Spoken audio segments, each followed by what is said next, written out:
Hi, in this video, I'm going to show you how to use one of my favorite EdTech tools, especially for e-learning, and that is FlipGrid. So if you've never used FlipGrid before, it is a video response platform.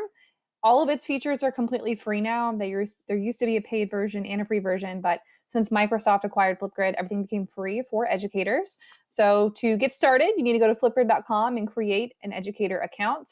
And FlipGrid is great for really any learning environment and for providing students choices. So if you have a shy student who maybe is hesitant to speak up in front of the whole class, FlipGrid is that way to still give them a voice and give them a less intimidating option for doing that. It's great for students to practice giving speeches or talking or discussions. It's another place to do projects and presentations too. I had a student who asked one time to use FlipGrid as a way to turn in her presentation rather than speak it in front of the whole class because she was a little nervous. And that really opened my eyes into how powerful this tool is. So it's a wonderful tool for e-learning as well, because it's a great way for you to see and hear from your students when a digital environment does not always lend itself to that direct communication as well. So FlipGrid could be used at the end of a school year as well for some type of closure activity like a memory board, or for students to reflect or set goals for what they want to do the next school year. Again, it's helpful to make sure that if you're using FlipGrid, it's an option, not the only end-all be-all way for students to communicate, because some of them will not want to be on camera. But after you've gotten started and you have created an account, you'll go to Educator Login. And this is a very short snapshot on how to use FlipGrid.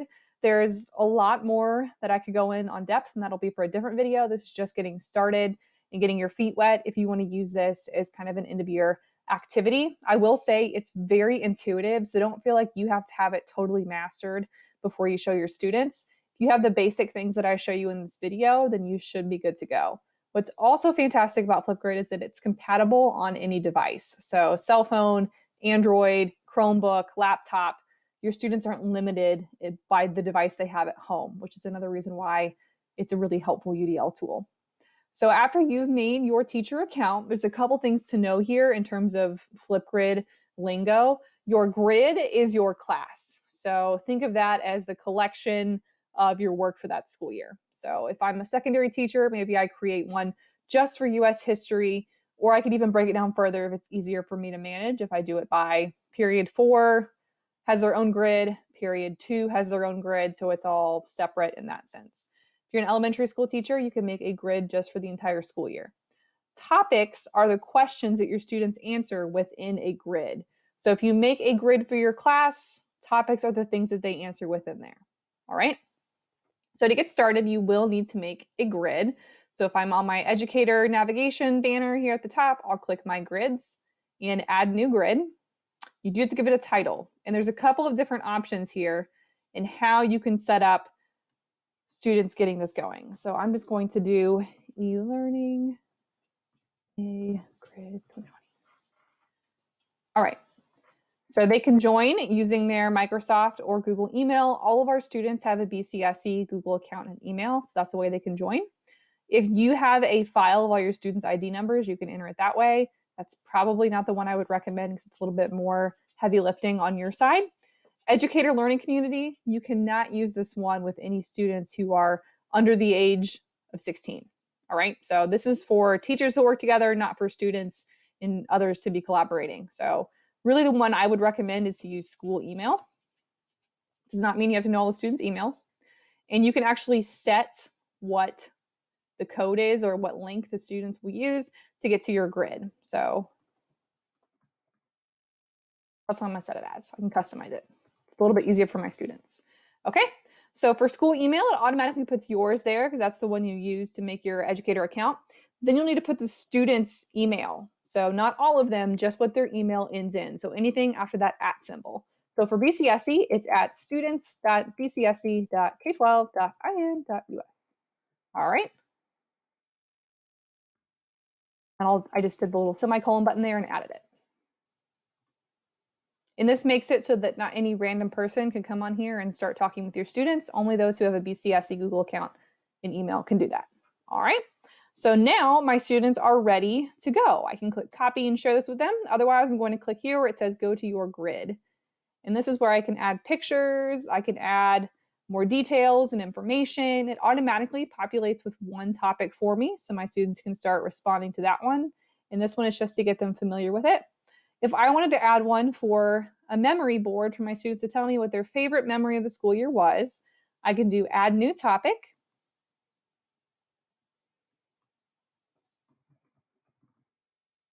Give it a title, and I can add content here. Technically, you have a character limit, but you can put a link on here if you start to run out of space. So you could put a link to a slideshow, a website, your It's Learning page, whatever have you, so that your students get all of the resources and support that you need.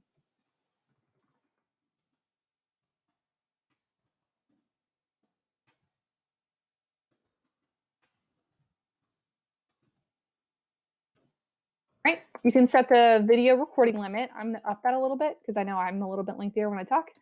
Do 3 minutes. Video moderation means that students can't see each other's videos until you approve them. So it's up to you if you want that. I usually don't do video moderation, but that is totally up to you. I would just make sure that if you don't do video moderation, that you communicate expectations up front.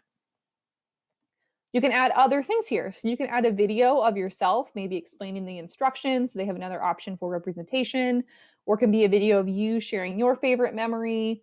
It can be a file. It can be all these funny GIFs and pictures. There's just additional resources there for your students to look at before they answer theirs. So whenever I am finished, I'll just go to more options here. And there's some more. Topic gives your students a reminder.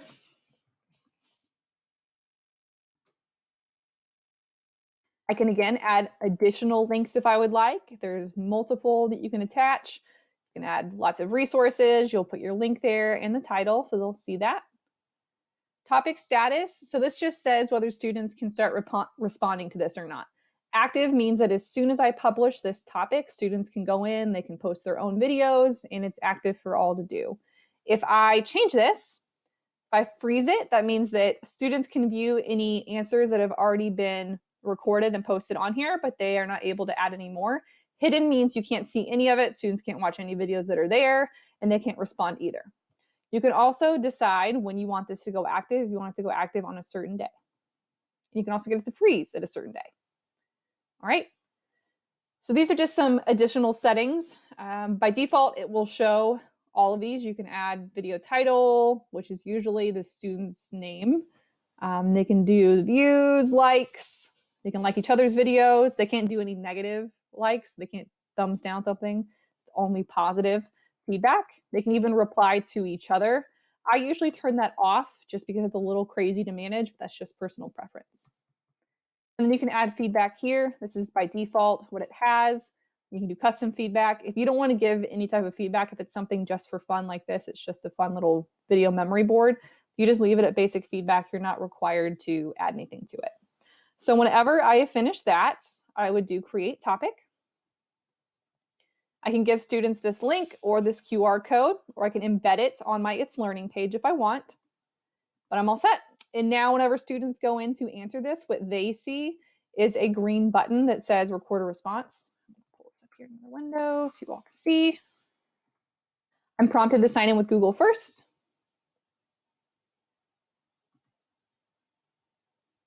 It logs me in, and then I click this green button where I can record my own video.